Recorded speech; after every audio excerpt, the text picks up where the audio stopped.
Hello everyone, आज हम exercise 1.2 का क्वेश्चन नंबर 1 स्टार्ट करेंगे। एक्सरसाइज 1.1 हम पिछली वीडियोस में कंप्लीट कर क्वेश्चन चुके नंबर हैं। 1 देखते हैं। Prove that root 5 is irrational. हमें प्रूव करना है कि जो रूट 5 है वो इसको हम इर्रेशनल है। कैसे करेंगे? प्रूव बाय कॉन्ट्राडिक्शन मेथड से। ठीक है, अब कॉन्ट्राडिक्शन मेथड क्या होता है हम स्टेप बाय स्टेप देखेंगे पूरा। तो सबसे Assume पहले कर हम लेते हैं let us assume that root 5 is rational. ठीक है, सबसे पहले हमने एज्यूम कर लिया कि जो रूट 5 है वो रैशनल है। ठीक है, अब रैशनल हमको पता है किस फॉर्म में होता है, p बाय क्यू की फॉर्म में। ठीक है, फ्रैक्शन की फॉर्म में होता है रैशनल नंबर। तो हम इसको कैसे लिख सकते हैं? Root 5 is equal to p upon q. ठीक है, अब क्या होगा इसमें? अब ये जो p और q है ये को प्राइम नंबर होंगे। ठीक है, को प्राइम नंबर्स क्या होते हैं? जिनके सिर्फ दो फैक्टर्स होते हैं, एक तो 1 और एक वो खुद। ठीक है, और दूसरी इसमें क्या होगी कि q is not equal to 0। जो q है वो 0 के इक्वल कभी नहीं होगा। ठीक है, अब आगे देखते हैं। अब q को हम अगर इधर ले आए रूट 5 के साथ मल्टीप्लिकेशन में, क्योंकि ये इधर डिवीजन में, इधर आके किसका हो जाएगा? मल्टीप्लिकेशन में। तो ये हो जाएगा। अब हमको ये रूट हटानी है, तो इसके लिए हम क्या करेंगे? Squaring both side. अब दोनों साइड हम स्क्वायर कर देंगे।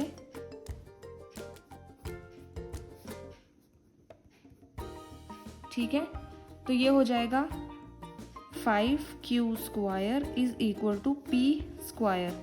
ठीक है, ये हमारी इक्वेशन 1 बन गई। ये बाद में पता चलेगा कि इक्वेशन किस चीज़ की बनी है।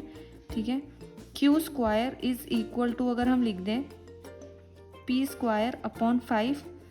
ठीक है, लिख सकते हैं हम। इधर ले आए इसको डिवीजन में, इधर मल्टीप्लिकेशन में था। अब हमको इस चीज़ से क्या पता चल रहा है कि जो p स्क्वायर है वो किससे डिविजिबल है? 5। तो हम यही लिख देंगे यहाँ पे। ठीक है, p square is divisible by 5। अगर p स्क्वायर डिविजिबल है तो p भी डिविजिबल होगा 5 से। तो ऑल्सो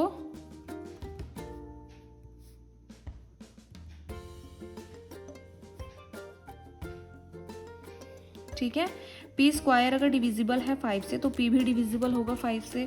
ठीक है, तो इसका मतलब है कि जो p है, p इज ऑल्सो,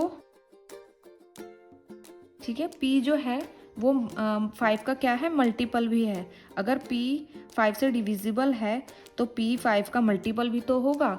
ठीक है, तो अगर हम इसको कैसे भी लिख सकते हैं, p is equal to 5c। 5 का मल्टीपल ना 5 के साथ इंटू, और ये c क्या होगा? इंटीजर,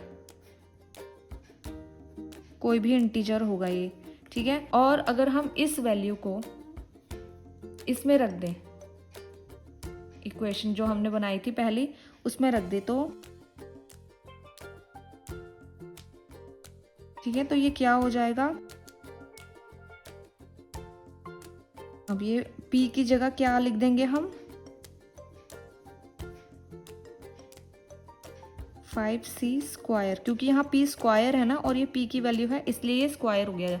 ठीक है, तो अब इसको सॉल्व करेंगे।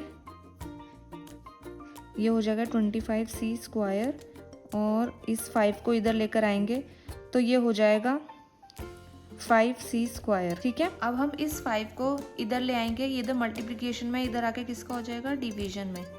तो q square divided by 5 is equal to c square. अब हमको यहाँ से क्या चीज़ पता चल रही है? जो q स्क्वायर है वो भी डिविजिबल है 5 से। अब हम इसको लिख लेंगे।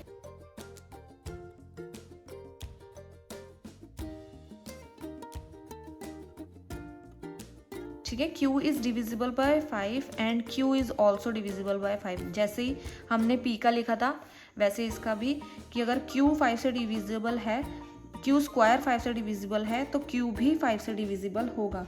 तो इसलिए हमको यहाँ पे क्या पता चल गया कि जो p और q थे इनके कौन से फैक्टर हो गए? 2 फैक्टर होते हैं ना वैसे तो, ये को प्राइम नंबर माना था हमने इनको। ठीक है, बट इनके यहाँ पे 5 कॉमन फैक्टर हो गया दोनों का। ठीक है, तो ये को प्राइम नंबर नहीं हुए, इसका मतलब ये रैशनल नंबर नहीं है, ठीक है। तो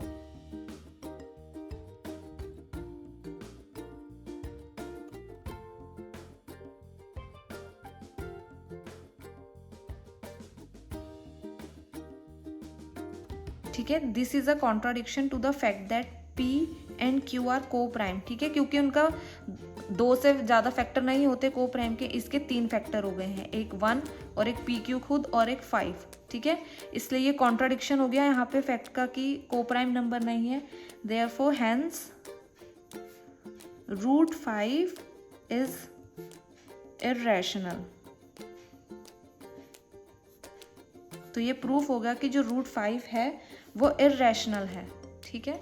ये क्वेश्चन 1 हमारा कंप्लीट हुआ। ऐसे ही मैथ्स के और वीडियोस देखने के लिए please do like, share and subscribe to my channel.